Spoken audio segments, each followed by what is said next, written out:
तो जय हिंद मेरे प्यारे साथियों। दोस्तों 10वीं पास छात्र और छात्राओं के लिए यहाँ पर एक बहुत ही अच्छा और सुनहरा अवसर सामने निकल करके आया है सरकारी अस्पताल में काम करने का। जी हाँ दोस्तों, अगर आप भी सरकारी अस्पताल में काम करने के इच्छुक हो तो इस वीडियो को आप लोग पूरा अंत तक वॉच कीजिएगा। और इसमें काम क्या रहेगा, देखिए इसमें काम जो आपका रहेगा वो रहेगा मरीजों की पर्ची काटने का। आप सभी लोग कभी सरकारी अस्पताल गए होंगे तो वहां पर देखे होंगे जो भी पेशेंट को लेकर के जाते हैं उसके सगे संबंधी, तो सबसे पहले आपको पर्ची कटवानी होती है, ठीक ना। 1 से 2 रुपए की पर्ची है। उसके बाद सरकारी अस्पताल में कई सारे वार्ड होते हैं, जैसे कि हड्डी का वार्ड अलग होता है, मस्तिष्क का अलग होता है, नाक कान गला का अलग होता है, हृदय का अलग होता है। इस प्रकार से अलग अलग वार्ड होते हैं। तो सिंपली यहां पर आपको काम क्या रहेगा, मरीजों की पर्ची काटने का काम रहेगा। विभाग की तरफ से शॉर्ट नोटिफिकेशन जारी किया गया है दोस्तों, बंपर पदों पर भर्ती आई है।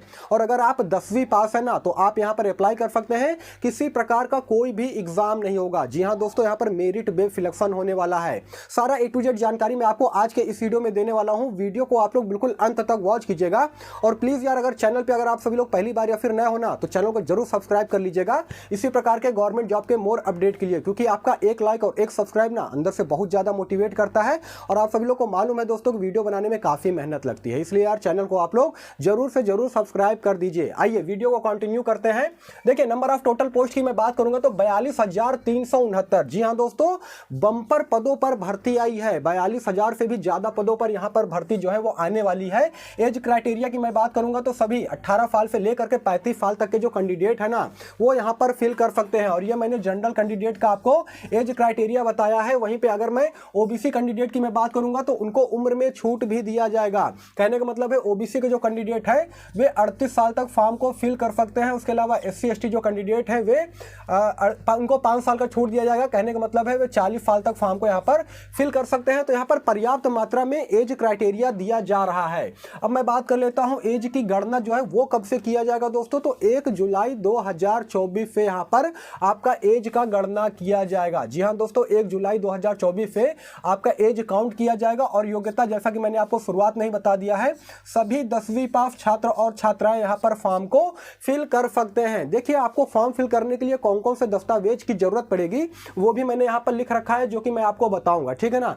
बस वीडियो में आप लोग बिल्कुल अंत तक बने रहिएगा। फीस की मैं बात करूंगा तो दोस्तों यहां पर आप किसी भी कैटेगरी के अंतर्गत आते हो, यानी कि अगर आप जनरल, उसके अलावा OBC, EWS, SC ST कोई भी कैटेगरी के अंतर्गत आते हो, कोई भी पैसा नहीं लगेगा, यानी कि बिल्कुल निःशुल्क आप जो है सरकारी अस्पताल में अगर आप काम करना चाहते हो तो इसमें फॉर्म अप्लाई कर सकते हो। तो ये कहीं ना कहीं जो है बहुत अच्छी बात है, क्योंकि काफ़ी सारे बच्चे ऐसे हैं ना जिनके पास पैसे नहीं होते हैं। अगर फॉर्म फीस के लिए ज़्यादा पैसे मांग लिए जाते हैं तो वे अप्लाई नहीं कर पाते हैं। तो यहाँ पर बिल्कुल निःशुल्क यानी कि बिल्कुल फ्री में आप लोग यहाँ पर फॉर्म को फिल कर सकते हो। किसी प्रकार का यहाँ पर कोई भी एग्जाम नहीं होगा, सीधी भर्ती होगी दोस्तों, यानी कि 10वीं के परसेंटेज के आधार पे आपका सिलेक्शन होगा। जिस प्रकार GDS यानी कि ग्रामीण डाक सेवक में भर्ती आती है तो आप सभी लोग को मालूम होगा ना कि उसमें भी 10वीं के परसेंटेज के आधार पर सिलेक्शन होता है। शॉर्ट लिस्टेड कैंडिडेट का डॉक्यूमेंट वेरिफिकेशन होता है। सेम यहां पर वही प्रोसेस होने वाला है, ठीक है ना।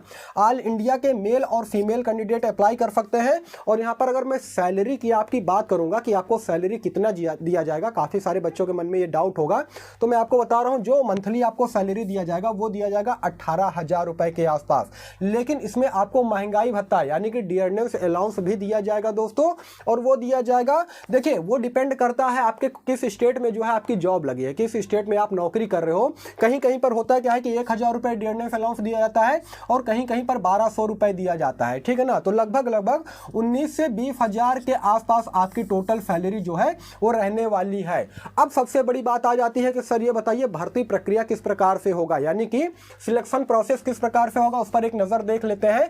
तो मेरिट बेस्ड सिलेक्शन होगा। 10वीं के परसेंटेज के आधार पे आपका यहां पर मेरिट तैयार किया जाएगा। और सबसे इंपॉर्टेंट बात यहां पर यह है ना दोस्तों कि नंबर ऑफ टोटल पोस्ट का 2 गुना बच्चे को यहां पर इंटरव्यू के लिए बुलाया जाएगा। जितने बच्चों का यहां पर नाम आता है, मतलब मेरिट लिस्ट में सिलेक्शन होता है, उसके 2 गुने बच्चे को यहां पर इंटरव्यू के लिए बुलाया जाएगा। यानी कि अगर 42,369 पद पे भर्ती आई है, उसका अगर 2 गुना करेंगे तो 84,738 बच्चों को यहां पर इंटरव्यू यानी कि साक्षात्कार के लिए बुलाया जाएगा। और जिनका साक्षात्कार सक्सेसफुल होगा ना उनको ही यहां पर ज्वाइनिंग दिया जाएगा। और जिनका साक्षात्कार अगर मान लीजिए रिजेक्ट कर दिया गया, सक्सेसफुल नहीं हो पाया, उनको जो यहां पर रिजेक्ट कर दिया जाएगा, ठीक है ना। तो इस चीज को आप लोग समझिएगा, मेरिट बेस यहाँ पर सिलेक्शन होने वाला है, शॉर्ट लिस्टेड कैंडिडेट का साक्षात्कार होगा और उसके बाद अगर आप इंटरव्यू क्वालिफाई कर गए तो उसके बाद आपका डॉक्यूमेंट वेरिफिकेशन यानी कि दस्तावेज सत्यापन किया जाएगा। वहां पर आपको ओरिजिनल दस्तावेज लेकर के जाना है। कौन कौन से दस्तावेज लगेंगे वो मैं आपको यहाँ पर क्लियर कर देना चाहता हूँ।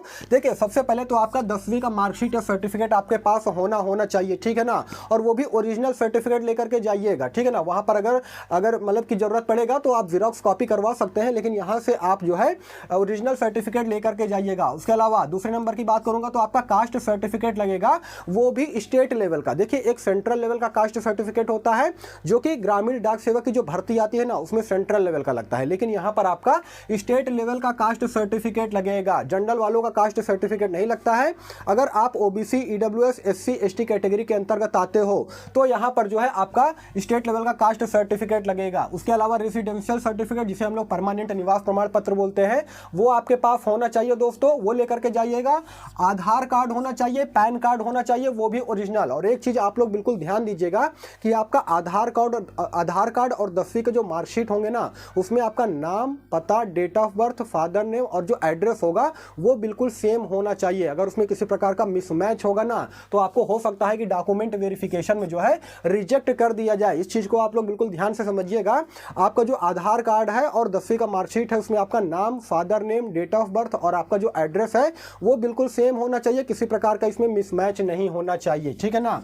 पीडब्ल्यूडी कैंडिडेट के लिए मैं बता देना चाहता हूं, वे कैंडिडेट जो कि विकलांग है उनके लिए एक विकलांगता सर्टिफिकेट बनता है, तो आप लोग पीडब्ल्यूडी सर्टिफिकेट बनवा लीजिएगा। उसके अलावा एक मेडिकल सर्टिफिकेट बनता है वो रख लीजिएगा। बस इतने सारे दस्तावेज आपको लेकर के जाने हैं और 4 पासपोर्ट साइज फोटो आप ले लीजिएगा, ठीक है ना। 4 ओरिजिनल पासपोर्ट साइज फोटो जो है आपके पास होना चाहिए। बस इतने सारे दस्तावेज आप लेकर के चले जाइएगा डॉक्यूमेंट वेरिफिकेशन में, और आपका दस्तावेज सत्यापन में किसी प्रकार का कोई दिक्कत नहीं होने वाला है। डीवी अगर कंप्लीट हो जाएगा तो फाइनली आपको यहाँ पर ज्वाइनिंग दे दिया जाएगा। अब काफी सारे बच्चों का ये सवाल यहाँ पर होगा कि सर ये बताइए कि जॉब लोकेशन जो होगा वो कहां पर होगा, मतलब भर्ती कहां पर आई है। तो दोस्तों ऑल इंडिया के कैंडिडेट अप्लाई कर सकते हैं। ऑल इंडिया में सभी सरकारी अस्पताल में ये भर्ती आई हुई है दोस्तों। जैसे कि सपोज दैट अगर मान लीजिए कि आप उत्तर प्रदेश या फिर बिहार या फिर राजस्थान या जहां से भी अप्लाई करना चाहते हैं, इसमें होता क्या है दोस्तों कि अगर मान लीजिए कि आप यूपी के लखनऊ, कानपुर या फिर इलाहाबाद से आते हो, ठीक है ना, लेकिन आप उत्तर प्रदेश में अप्लाई करते हो